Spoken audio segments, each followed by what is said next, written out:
Selamat sahabat saudara-saudaraku. Kita patut senantiasa bersyukur kepada Tuhan karena sampai saat ini kita masih boleh menikmati hidup. Dan satu hari kelak kita akan hidup selama-lamanya karena keselamatan yang Yesus berikan kepada kita.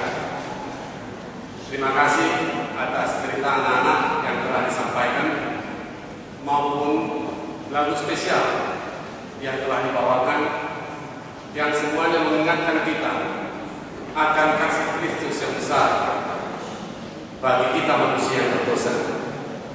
Hari ini, tanggal 30 Maret, dunia memperingati kematian Kristus. Memang kita tahu tanggal itu bukan tanggal yang tepat, tetapi setidak-tidaknya dunia mengakui bahwa Yesus pernah hidup di dunia dan mati menjadi korban untuk memberikan keselamatan kepada manusia yang berdosa. Kita sebagai organisasi tidak merayakannya, tidak memperingatinya secara tahunan, tetapi kita memperingati setiap kali kita mengadakan perjamuan kudus Sabat yang lalu. Dan kiranya di dalam kehidupan pribadi bahkan sebaiknya kita peringati kematian Kristus setiap saat, setiap hari sampai Dia datang dan bertemu dengan kita. Saudara yang terkasih dalam Tuhan Yesus, judul dari pekabaran pada sabat pagi ini adalah sama dengan dalam pembuka kita. Ajaiblah Yesus, Juru Selamat. Yang menjadi pertanyaan adalah, benarkah Yesus ajaib? Apanya yang ajaib? Dan bagi siapa Dia ajaib? Sebelum saya teruskan, saya ingin bertanya, berapa banyak dari antara kita yang membawa Alkitab pada sabat pagi ini? Baik, terima kasih. Kita semua membawanya. Pertanyaan sekarang adalah, apakah Alkitab itu? Alkitab adalah divine truth expressing human language, kebenaran ilahi yang dinyatakan dalam bahasa manusia. Lalu apakah yang menjadi fokus dari Alkitab itu? Alkitab menceritakan tentang kasih Allah bagi manusia yang secara spesifik terlibat di dalam pengorbanan Yesus di atas kayu salib. Dan ini disebut juga sebagai the grandest truth of the universe, kebenaran yang paling akbar di semesta alam. Saudara yang terkasih, jika kita membicarakan tentang pengorbanan Yesus, jam khotbah ini atau seminar 1 minggu, bahkan selama kita hidup, tidak cukup waktu untuk membicarakan. Itulah sebabnya saudaraku, bila mana satu hari kelak kita nanti tiba di surga, kita masih akan mempelajari kisah pengorbanan ini, the story of redemption. Bukan hanya kita manusia berdosa yang telah diselamatkan, tetapi juga oleh malaikat-malaikat yang tidak pernah berdosa. Karena sampai saat ini kisah itu masih merupakan sebuah misteri. Saudara-saudara, Yesus bukanlah korban yang biasa. Dia adalah korban yang istimewa. Untuk itu, saya ingin mengajak kita semua untuk melihat bagaimanakah sosok pribadi korban yang istimewa ini. Untuk itu ada 2 hal yang perlu kita lihat. Yang pertama kita sebut atribut, yang kedua kasih.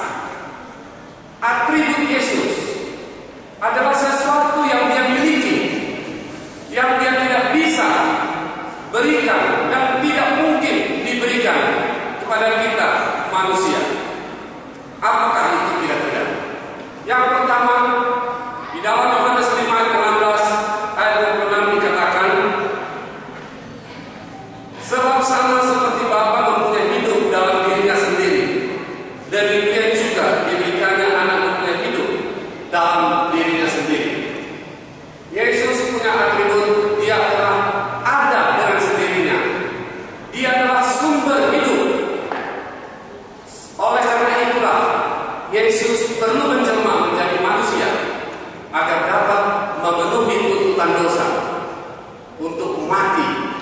kayu salib.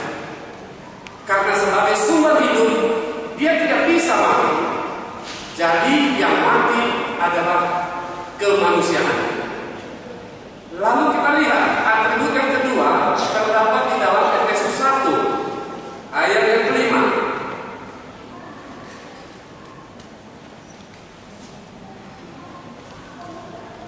Dalam kasih Ia telah menentukan kita dari semula oleh Yesus Kristus untuk menjadi anak-anak-Nya.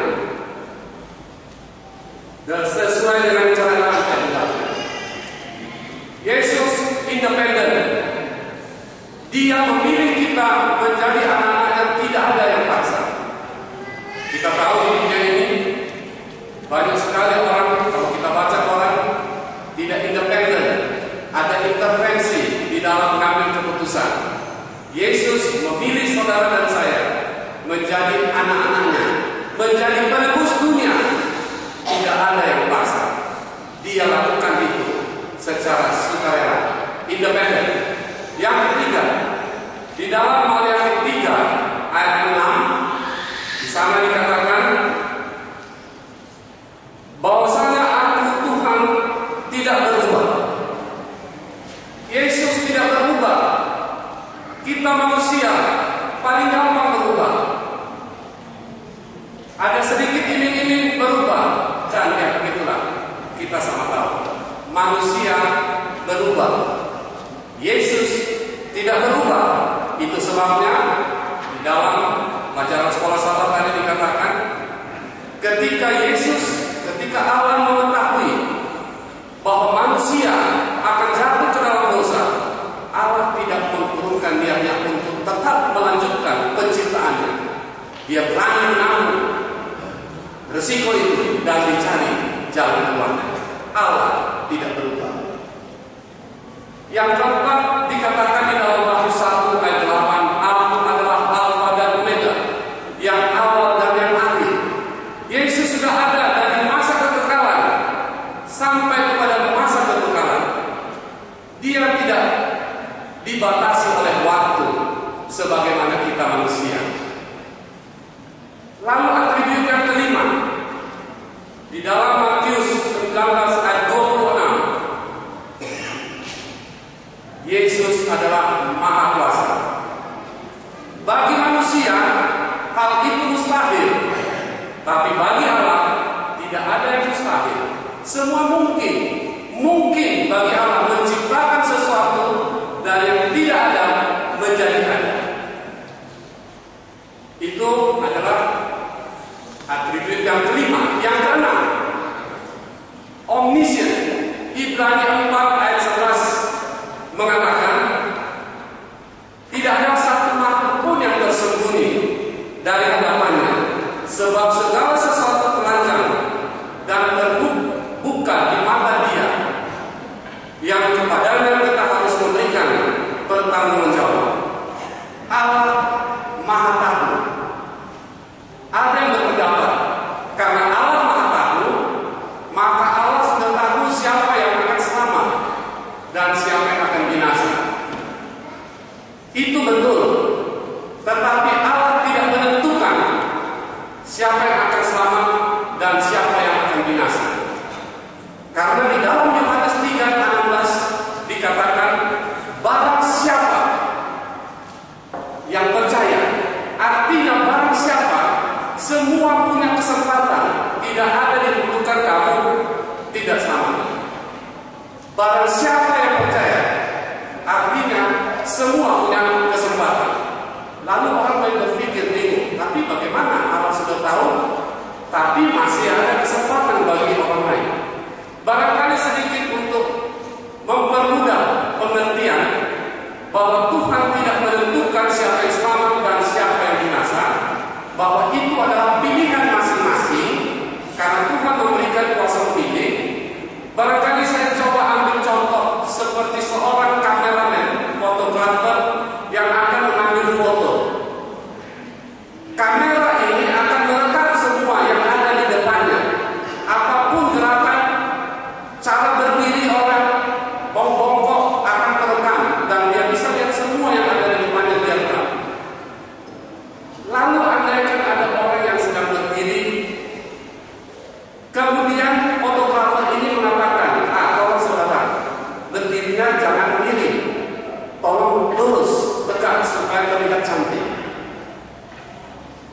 diamankan oleh fotografer supaya jangan berdiri miring, karena akan diambil rekamannya. Kemudian diambil rekaman ini, apapun yang ada di depannya akan terekam, dan fotografer ini akan mengetahui seandainya orang tersebut memutuskan untuk tetap berdiri miring. Pertanyaan sekarang, apakah orang itu berdiri miring karena kameranya yang salah? Kamera akan merekam apapun yang ada depannya, tapi tidak merubah orang itu. Kalau dia memutuskan untuk berdiri miring, itu adalah keputusannya. Fotografer ingin tahu kalau Anda berdiri miring, nanti yang akan merekam Anda tidak bagus. Kira-kira seperti itu barangkali bisa membantu. Tuhan mengetahui kira-kira apa yang harus dilakukan oleh manusia supaya manusia itu selamat, tetapi tidak menentukan, cuma bisa melihat seperti kamera melihat. Tuhan mengarahkan kepada kita, tetapi keputusan tetap di tangan kita. Saudara-saudara yang dikasihi, itulah Allah yang Maha Tahu. Lalu atribut yang ketujuh adalah omnipresent. Allah Maha Adil. Di dalam Mazmur 139 ayat 7 dikatakan, kemana aku dapat pergi menjauhi rohmu? Kemana aku dapat lari dari hadapanmu? Jika aku mendaki ke langit, engkau di sana. Jika aku menaruh tempat tidurku di dunia orang mati, di situ pun engkau ada. Tidak ada yang tersembunyi, tidak ada tempat di mana Tuhan tidak bisa pergi.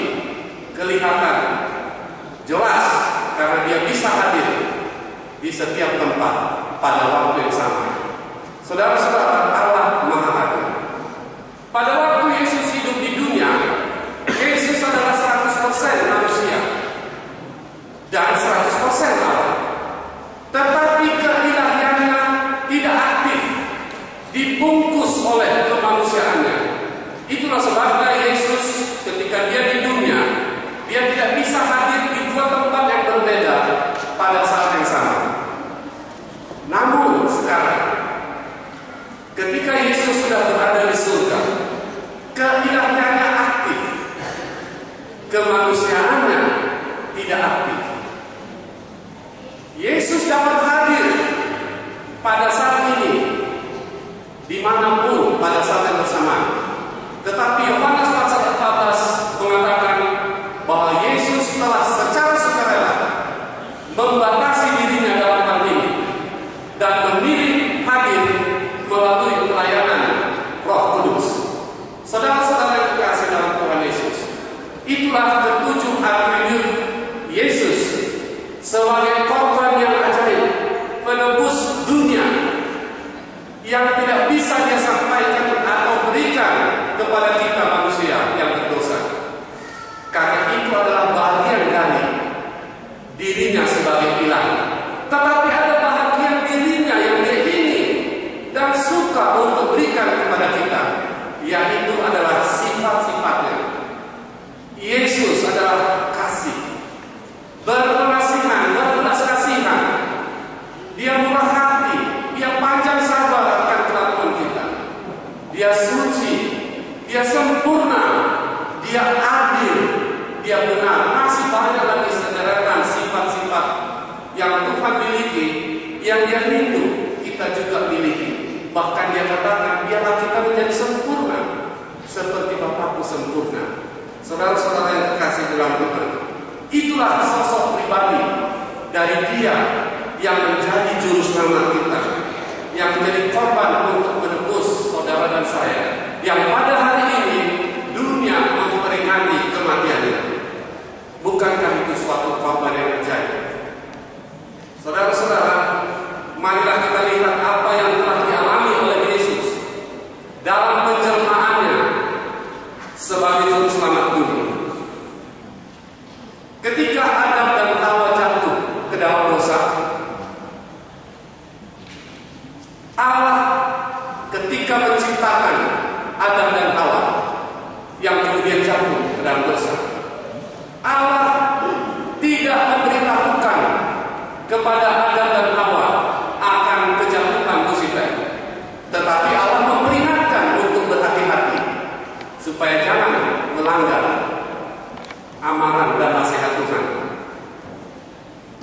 juga tidak memberitahukan adanya rencana keselamatan. Cuma mengatakan, tolong ikuti perintah. Itulah sebabnya saudara, ketika Adam dan Hawa jatuh dalam dosa, mereka sangat bersedih ketika mereka mulai melihat ada kematian domba, kematian ada yang gugur. Mereka langsung bisa merasakan. Dia merasa, aduh, kami sudah melanggar apa yang Tuhan amalkan. Biasanya manusia bila mana melanggar, maka kita suka menjadi kesal. Lalu kadang-kadang bahasa Inggrisnya I told you, sudah saya bilang, sudah saya peringatkan. Tetapi apa yang kita baca dari buku Kejadian, Tuhan pun ikut bersedih, tetapi tidak marah.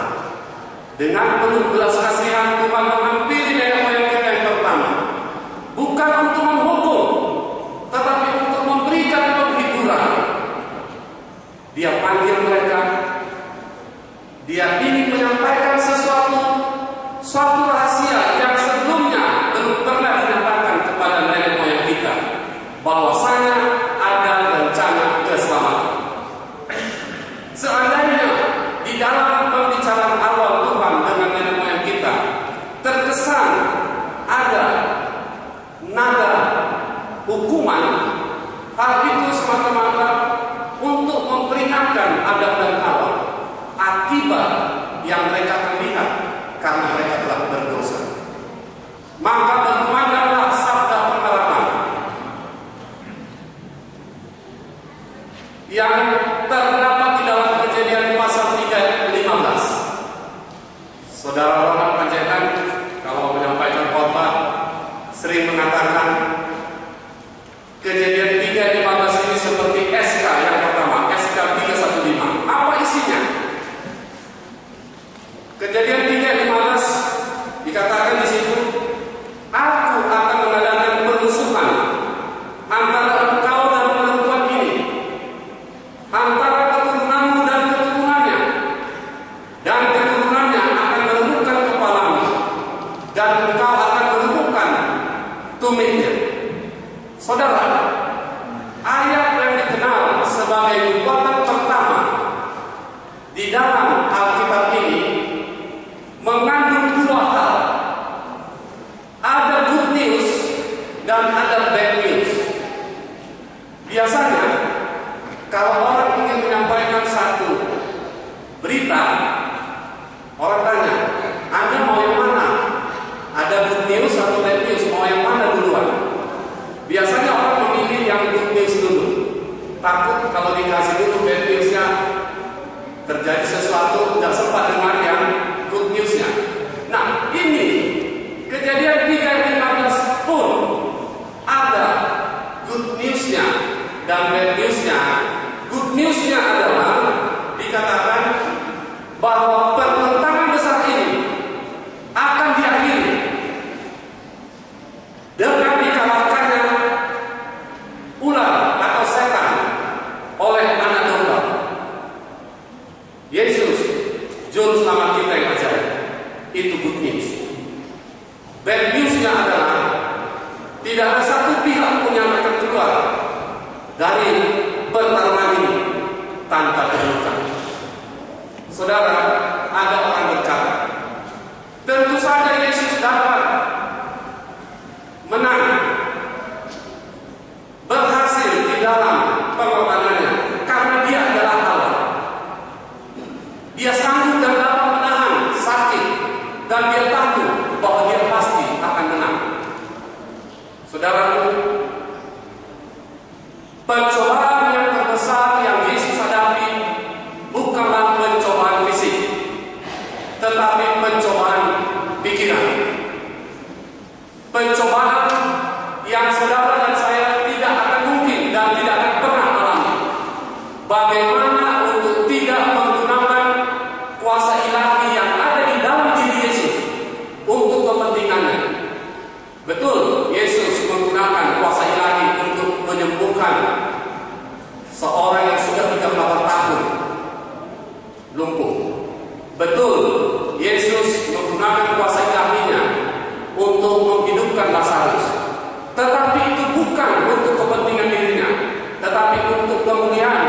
Bapa di surga. Tetapi untuk kepentingannya tidak pernah Yesus pun kena masalah. Saudara yang terkasih, Alkitab ini berisi begitu banyak cerita tentang penderitaan Yesus yang sekiranya dia telah menggunakan kuasa ilahi untuk kepentingan dirinya, niscaya isi dari Alkitab ini akan lain. Seandainya Yesus tahu bahwa dia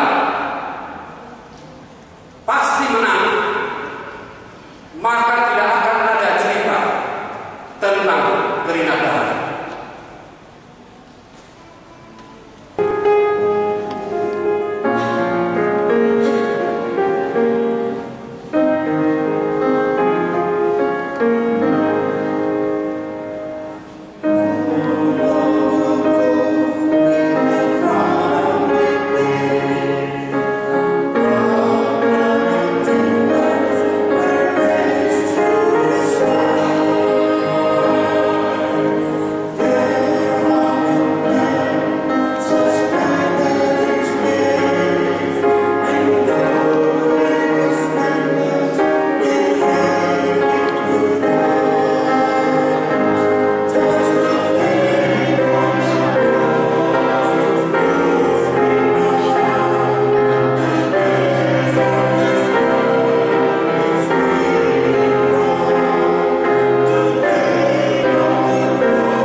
Saudara-saudara yang terkasih dalam Tuhan, ketika Adam dan Hawa jatuh ke dalam dosa, mereka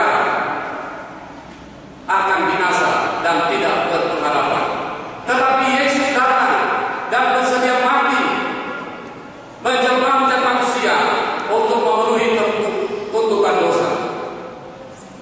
Darahnya tercurah di atas bukit Golgota yang memberikan kesempatan bagi kita untuk selamat. Darahnya yang suci dan ternoda itu, tak ternoda itu, memberikan dia hak untuk menjadi hakim yang dapat melayani siapapun untuk selamat, asal saja menerima dia sebagai juru selamat pribadi. Tetapi sayangnya saudaraku, sering kita mengambil hak yang bukan menjadi milik kita itu. Sering kita menjadi hakim terhadap sesama kita, padahal kita tidak dapat membaca isi hati orang. Kita tidak mampu mengetahui apakah seseorang sudah bertobat atau belum, karena masalah pertobatan adalah masalah hati orang tersebut dengan Tuhan. Untuk itu saya ingin menceritakan sebuah kisah yang barangkali saudara sudah pernah dengar. Suatu kali ada seorang pendeta yang sedang mengadakan panggilan dalam sebuah KKR.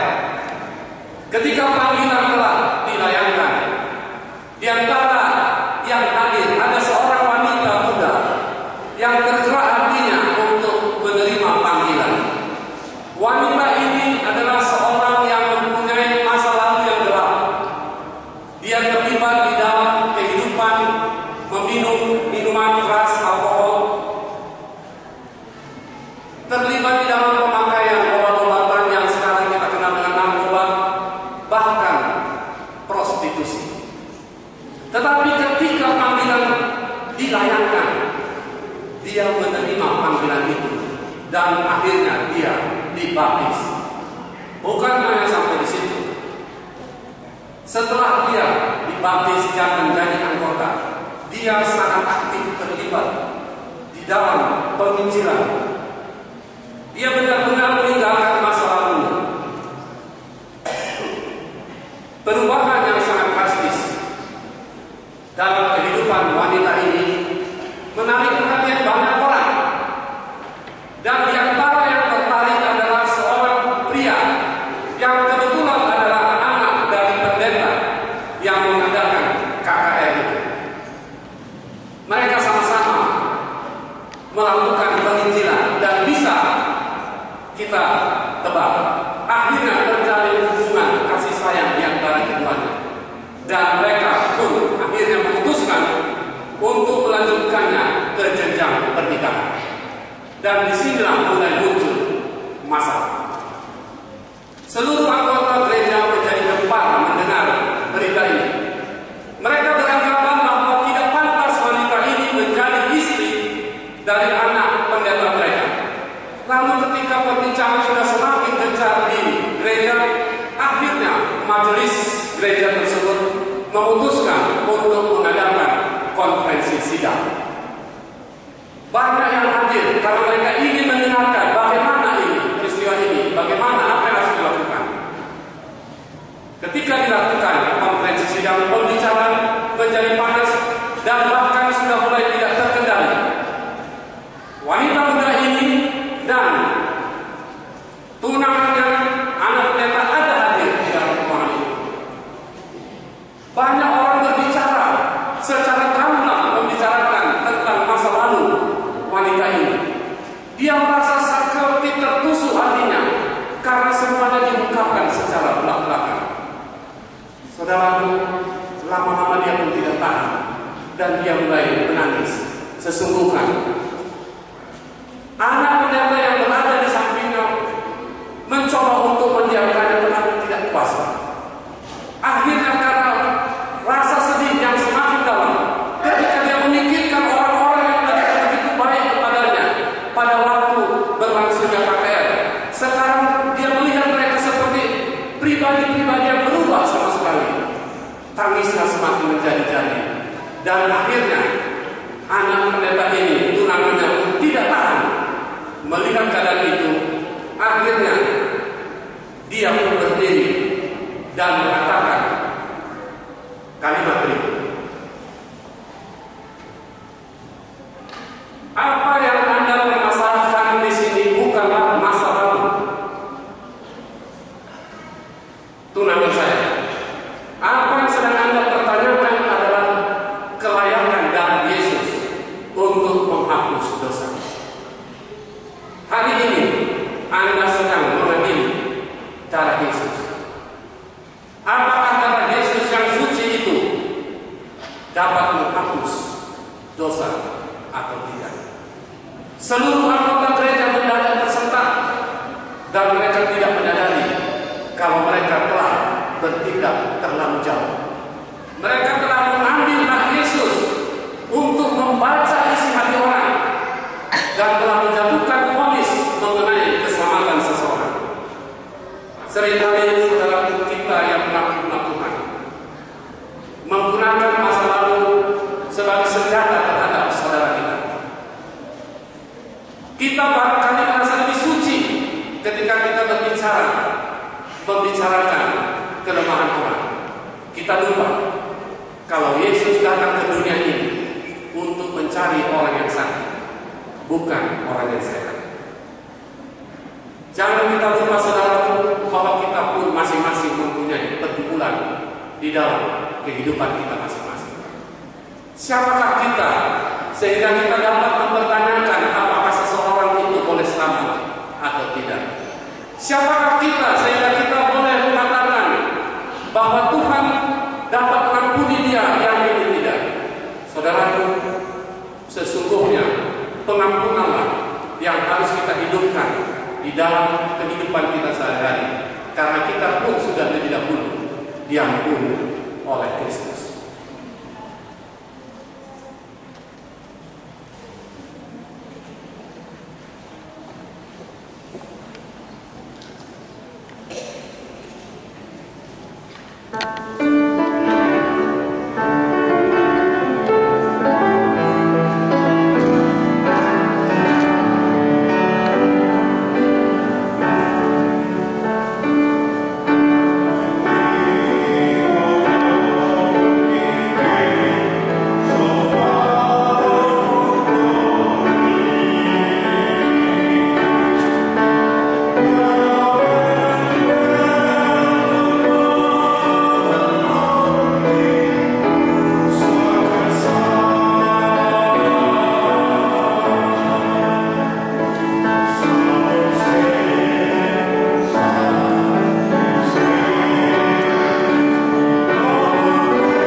bilang sekarang mendapat jalan keselamatan oleh kematian Yesus.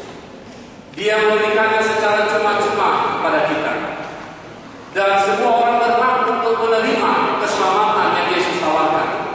Dan kita tidak punya hak untuk mempertanyakannya. Seseorang dapat saja terlihat baik, tetapi mungkin saja hatinya tidak demikian. Demikian juga sebaliknya. Kita bisa saja melihat seseorang yang terlihat seperti tidak baik, tetapi hatinya hanya Tuhan yang tahu. Hanya Yesuslah yang tahu membaca isi hati orang. Itu sebabnya kita tidak punya hak untuk menghakimi. Saudara-saudara, barangkali ketika kita merasa Yesus telah menyelamatkan kita, telah berkorban untuk kita, lalu kita ingin berbuat sesuatu kepada sesama kita. Tetapi mari kita, saudaraku, mengintrospeksi diri kita. Apakah yang menjadi motivasi kita di dalam melakukan kebajikan terhadap sesama kita? Untuk itu, saya ingin mengajak kita untuk melihat satu cerita singkat mengenai seorang anak yang bernama Andi. Dia adalah seorang anak yatim yang tinggal bersama ibunya. Mereka hidup sederhana. Andi kelas 5 SD dan ibunya bekerja sebagai seorang pedagang di pasar. Pada suatu hari ibunya mengalami kecelakaan dan harus dibawa ke rumah sakit. Kemudian ada seorang polisi datang ke sekolah tempat Andi bersekolah, memberitahukan hal ini dan membawa Andi ke rumah sakit. Andi menyadari bahwa mereka orang miskin tidak akan mampu berbuat apa-apa. Dia tak berdaya, tapi dia harus ikut ke rumah sakit. Andi yang mampu tak berdaya melihat apa yang akan terjadi. Dia membayangkan bahwa dia akan terpisah dengan ibunya dan akan menjadi sebatang kara. Sementara dia menunggu, Andi diberitahukan bahwa operasi sedang berlangsung. Dia bingung dari mana ini uang untuk menjalankan operasi itu. Dia tahu mereka tidak punya uang. Sementara dia menunggu 1 jam, 2 jam, lampu di kamar operasi masih hidup. Berarti operasi masih berlangsung. Ada suster yang lewat seperti mencari seseorang, tapi akhirnya lewat saja. 3 jam berlalu, 4 jam berlalu, lampu operasi masih berjalan. Berarti ibunya masih ada di dalam ruangan itu. Sesudah 5 jam, akhirnya seseorang berbaju hijau, dokter kepala, memimpin operasi ini keluar dan sepertinya sedang mencari seseorang. Dan dia melihat Andi dan mendekatinya. Apakah engkau Andi? Iya dokter. Tenang. Bagaimana ibu saya? Tenang. Operasi telah berjalan dengan baik. Andi merasa senang sekali. Tetapi dia segera bertanya, tapi dokter, kami tidak mempunyai. Tenang. Saya telah memutuskan bahwa semua biaya operasi ditanggung oleh rumah sakit sampai ibu kamu sembuh. Dokter, apakah saya bisa ketemu dengan ibu saya? Tentu saja bisa, kata dokter. Tetapi untuk sementara ini sabarlah dulu, karena masih ada hal-hal yang harus dibereskan sehubungan dengan ibu kamu. Saudara-saudara, sementara menunggu di koridor di rumah sakit itu, Andi yang dipenuhi dengan sukacita karena mendengar ibunya telah berhasil melewati masa kritis. Tiba-tiba dia melihat di depannya ada seorang anak kecil yang lusuh, yang tidak kelihatan bersih, terjatuh di depan dia. Andi serta-merta langsung menghampiri anak kecil ini dan dia mencoba untuk mendiamkan anak ini. Dia tidak melihat terlebih dahulu apakah ibu dari anak ini ada berada di sekitar itu. Dengan hati yang dipenuhi kegembiraan, sekarang dia langsung menghampiri anak ini dan dia menghapus supaya anak ini segera diam. Pertanyaan bagi kita sekarang adalah, apakah Andi menolong anak ini supaya ibunya selamat? Anda tahu jawabannya? Tidak. Apakah dia tahu bahwa ibunya sudah selamat? Ya. Apakah dia sudah melihat ibunya itu selamat? Belum. Dari mana dia tahu bahwa ibunya sudah selamat? Dari dokter. Apakah dia percaya apa yang dikatakan oleh dokter tersebut? Iya. Dari mana kita tahu bahwa dia percaya apa yang dikatakan oleh dokter tersebut? Dari perbuatan. Itulah pemikiran sederhana yang boleh kita gunakan untuk menilai motivasi kita di dalam melakukan kebajikan. Apakah hal-hal ini yang mendasari kita melakukan kebajikan, ataukah kita melakukannya karena kita ingin ibu kita selamat, berbeda dengan Anda? Saudara-saudara yang terkasih dalam Tuhan Yesus, 6.000 tahun yang lalu manusia jatuh ke dalam dosa. Manusia tidak mempunyai pengharapan dan akan binasa. Tetapi Yesus datang untuk memberikan jalan keselamatan, dan satu-satunya keselamatan hanya bisa melalui operasi penyelamatan di Bukit Golgota. Tetapi manusia tidak mampu untuk membayar harga anak domba. Tidak mampu kita, sekalipun seluruh dunia ini dikorbankan untuk membayar kematian Yesus Juru Selamat kita yang percaya. Tetapi hal itu telah terjadi. Di dalam kasihnya Yesus rela untuk mengorbankan dirinya agar kita yang tadinya tidak berpengharapan dan tidak bisa selamat. Setelah operasi penyelamatan di Golgota berhasil, dokter yang akan mengumumkan bahwa keselamatan telah tersedia. Biaya penyelamatan gratis, kasih karunia diberikan kepada manusia secara cuma-cuma, tidak perlu bayar. Oleh karena itu kita tentu sangat rindu agar boleh bertemu dengan Yesus yang telah menjadi juru selamat kita. Kita bertanya kepada Bapa, bolehkah kita bertemu? Oh, tentu saja. Tuhan pun akan dan sangat rindu untuk boleh bertemu dengan kita. Tetapi ada hal-hal yang harus kita tunggu, karena ada yang harus dibereskan. Sementara kita menunggu di dunia ini, sementara kita menunggu kedatangan Yesus yang kedua kali, ada banyak orang yang berjalan di dunia ini, di koridor dunia ini, yang terjatuh, terpleset di dalam dosa dan membutuhkan bantuan, terang kebenaran dari kita. Pada saat ini, apabila kita ingin menginjil, apabila kita ingin menolong dan berbuat kebajikan kepada sesama kita, mari kita tanya, apa yang menjadi motivasi kita di dalam memberikan kebajikan kepada sesama? Jangan gara-gara motivasi yang salah maka kita mendapatkan hasil yang berbeda. Saudara, mari kita selidiki diri kita dan bertanya sebagaimana kita tanyakan tadi kepada Anda. Apakah Anda menolong sesama supaya selamat, supaya diselamatkan? Apakah kita berbuat kebaikan supaya kita selamat masuk surga? Jawabannya masing-masing kita yang tahu, tetapi mestinya jawabannya tidak. Apakah kita tahu bahwa kita sudah selamat? Yesus telah mati di kayu salib dan Dia katakan siapa saja yang percaya akan selamat. Apakah kita percaya hal itu? Jawabannya kita yang tahu, tapi mestinya iya. Apakah kita sendiri sudah melihat Yesus mati disalibkan? Kita belum mati.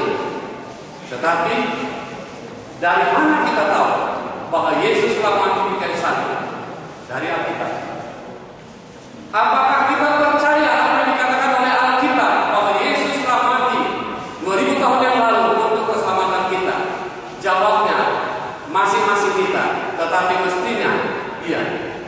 Namun pertanyaan yang paling krusial adalah dari mana orang tahu apakah kita percaya kematian Yesus itu adalah untuk kita, berhasil bagi kita pribadi masing-masing? Maka orang akan melihat dari perbuatan kita. Saudara-saudara yang dikasihi dalam Tuhan Yesus, tahun ini kita telah jalani 3 bulan. Masih ada 9 bulan lagi bagi kita di tahun ini. Setelah tahun ini berakhir masih ada tahun mendatang sampai Yesus datang. Kita harus bersabar menunggu di koridor dunia ini. Dan tantangan kehidupan tidak semakin ringan, keadaan akan semakin berat menjelang kedatangan Yesus yang kedua kali. Di dalam hidup kita sehari-hari ada banyak tantangan dan kesulitan yang kita hadapi. Ada banyak kekecewaan dan tawar hati yang kita rasakan. Terkadang kita bertanya, apakah Tuhan melihat semua yang kita alami itu?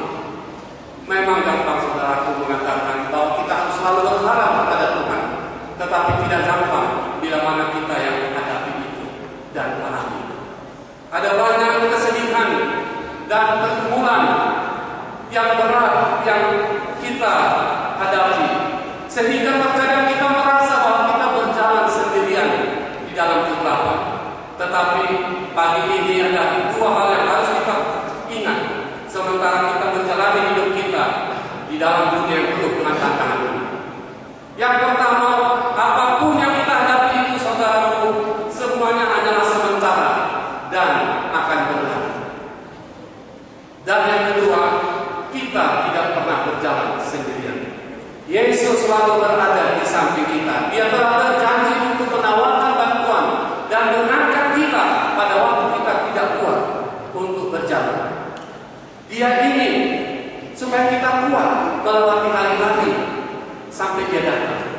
Dia pun sudah mengalami berbagai penderitaan dan kesusahan selama di dunia. Apa yang kita alami sudah pernah dialami oleh Yesus, dan dia menang. Dan dia ingin supaya kita pun menang. Saudara yang terkasih dalam Tuhan Yesus, saya yakin kita semua barangkali senang melihat televisi, serial televisi, atau membaca novel. Kadang-kadang kalau kita sudah sangat terkesan untuk membaca serial televisi dan novel itu, kita merasa seakan-akan ingin menjadi seperti orang tersebut. Orang kadang-kadang mengikuti idolanya, rambutnya kayak bajunya diikut-ikut, atau bahkan cara berjalannya. Kalau novelnya sangat terkenal, kadang-kadang kita yang membaca merasa seakan-akan tokoh di dalam cerita itu seperti hidup. Padahal itu adalah cerita fiktif. Bagaimana kalau misalnya ini kisah nyata? Katakanlah ini mengenai tokoh pejuang kemerdekaan. Kita baca memang ini kisah nyata. Lalu kita sangat simpati dengan perjuangan yang dilakukan oleh tokoh ini. Lalu kita pikir, bagaimana kalau saya bisa bertemu dengan tokoh ini dan saya akan bertanya kepadanya, mengapa dia berjuang segigit itu? Tidak gampang kalau mungkin untuk bertemu dengan dia. Karena kalaupun ada, barangkali dia tidak lagi seperti tokoh yang kita baca. Mungkin dia sudah tua kalau masih hidup. Atau kalaupun akhirnya kita bertemu dengan tokoh ini yang sudah tua, dan kita bertanya kepada dia, apa yang menyebabkan engkau mau berjuang segigit itu? Sehingga saya menjadi sangat simpati membaca ceritanya. Barangkali tokoh ini akan mengatakan, saya melakukan itu semua untuk rakyatku, bukan untuk saudara. Namun saudaraku, satu hal yang perlu kita ingat adalah ada satu kisah nyata yang sangat-sangat luar biasa. Kenapa saya katakan kisah ini sangat luar biasa? Setidak-tidaknya ada 4 hal yang menyebabkan kisah nyata ini sangat luar biasa. Pertama, karena tokoh di dalam kisah nyata tersebut memulai hidupnya di dalam kehinaan, diisi dengan penderitaan, dan diakhiri dengan penderitaan. Wah, kalau baca kisah seperti itu, ini bukan happy ending. Biasanya orang kalau nonton film begitu gak mau. Anyway, alasan yang kedua adalah berbeda dengan tokoh sejarah lainnya yang mungkin sudah tua atau sudah mati. Tokoh di dalam kisah nyata ini, kita akan ceritakan itu, atau kita sudah baca, dia belum mati, hidup, dan dia tidak tua.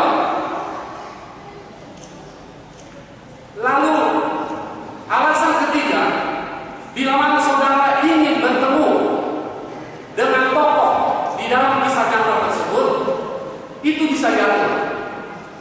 Masalahnya bukan di tokoh itu, tetapi masalahnya apakah saudara sudah siap mau bertemu dengan dia. Karena pada dasarnya tokoh itu pun ingin sekali untuk bertemu dengan saudara. Dan puncaknya adalah yang keempat. Bila mana pada akhirnya saudara bertemu dengan tokoh tersebut dan bertanya kepadanya, mengapa engkau mau melakukan perjalanan hidup yang penuh dengan kehinaan dan penderitaan itu? Maka dia akan menjawab, aku melakukannya semua karena aku mencintai. Saudara-saudara yang dikasihi dalam Tuhan Yesus, bukankah ajaib kisah nyata yang barusan kita lihat sinopsisnya, ringkasan ceritanya? Kisah itu ternyata mempunyai kaitan dengan masing-masing kita secara pribadi. Dan yang lebih perlu kita ingat adalah kisah nyata itu belum berakhir. Kisah nyata itu masih berlangsung terus saat ini dengan satu kepastian bahwa itu akan merupakan happy ending. Jika saudara ingin merupakan bahagian dari kisah happy ending tersebut, dan saudara rindu untuk bertemu dengan tokoh agung tersebut, yaitu Yesus, juru selamat kita yang ajaib itu, saya ingin saudara menunjukkannya dengan berdiri di tempat saudara masing-masing, dan kita akan menyanyikan lagu kemenangan.